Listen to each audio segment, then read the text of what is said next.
Hi guys, welcome to the CK7 Family Podcast. We are talking about mental health. This is part 4. We are part 4 of our series on mental health. We've covered 3 parts. And on the first we talked about what exactly mental health is, the problems, the relationship between unmanaged stress and mental health. You know there's a difference, by the way. What is mental illness, risk factors and triggers, and the types of mental illnesses. So on this part 4, we are going to look at the red flags and signs. We're also going to look at some consequences, but let's start with the red flags and signs. With me, I have our guest here, Dr. Tecla. So kindly, Dr. Tecla, take us through the red flags and signs. Okay, thank you so much. So when we talk about the red flags, I'm going to look at it in forms of 4 Ds. So we have deviance, then we have dangers, and then we have distress and dysfunctions. So deviance would be things maybe done out of, being defiant or deviance, and then dangers that could lead as a result, and distress that could be caused, and then danger, dysfunction rather. So when we talk about signs of poor mental health, maybe when you notice there's decline in personal hygiene, someone is neglecting daily activities such as brushing your teeth, making your bed, and things like that. There's also loss of appetite, loss of desire to participate in activities. Daily activities, right? Like you're not able to maybe converse with people, not able to participate like you used to. And then there's drop in function, be it social functioning or occupational functioning, or even functioning in the family setup. Change in sleep patterns. If you notice maybe you're sleeping longer or undersleeping, or maybe appetite, not eating or eating too much. There's also feeling disconnected from the surrounding, like when you notice your loved one is not able to connect with people. You used to connect together, but now there is a disconnect. That can also be a sign. And there's becoming isolative, when the loved one is now isolating, probably staying in the bedroom longer than they used to. There's mood swings, high moods or elevated moods, or maybe low moods. Unusual or odd behavior.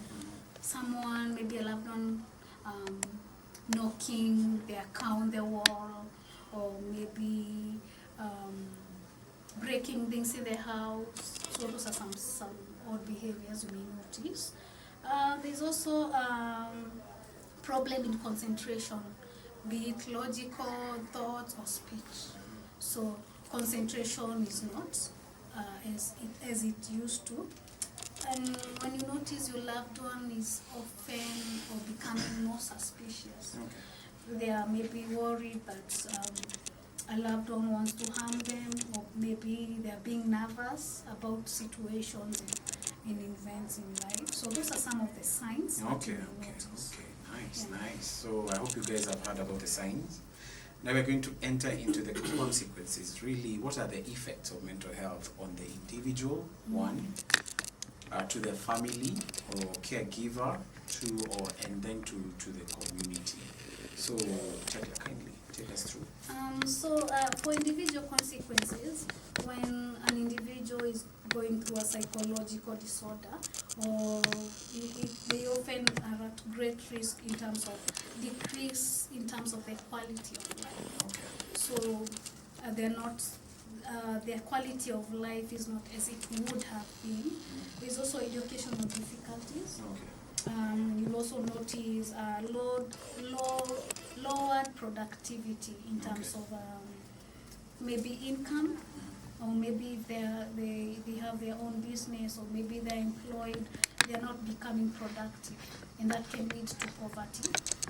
There's also social problems, maybe some may end up being defiant, or or maybe engaging in risky behavior, Okay. which can now affect their social life or being problem. Okay. There's also vulnerability to abuse. When someone has a mental illness, they may be vulnerable to abuse. There's also additional health problems. Maybe someone is struggling with a mental illness, they're experiencing low moods and they don't know what to do, and they end up using substance. So that can add to more problem in terms of their health. Okay. Education-wise, someone may not, they may either compromise and not finish their study. So they end up maybe dropping from school as a result of mental health problems.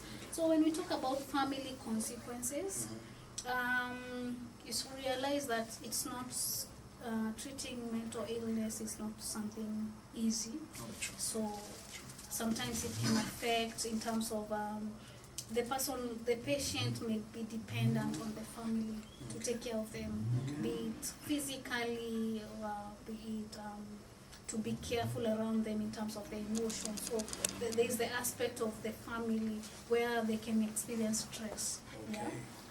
Yeah? As a result, and also decrease economic output.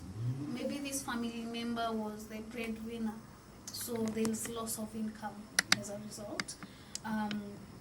And then also the family having to take care of this loved one, so it means there will be financial consequences, and that can lead to poverty.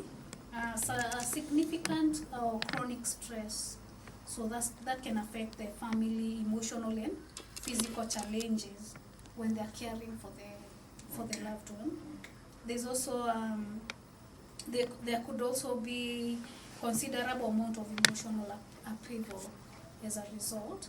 So parents may have to readjust in terms of parental methods and expectation. Wow. So those are some of the familial Caregiver consequences. Okay, Yeah. let's move to community and communal So consequences. communal consequences could be occupational or communal.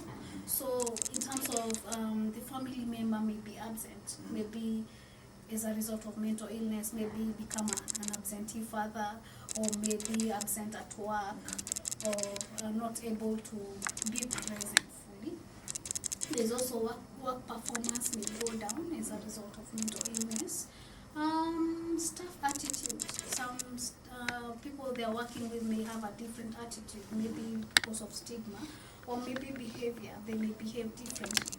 So either or, it can still affect. There's also relationship at work may be challenged as a result. Yeah. So those are some of the communal consequences. Amazing, amazing. Guys, as you've heard, yeah, we've tackled the signs or the red flags, as you may call them, and the consequences of mental health problems and their effects, you know, to the individual, to the family, and to the community. So that is part 4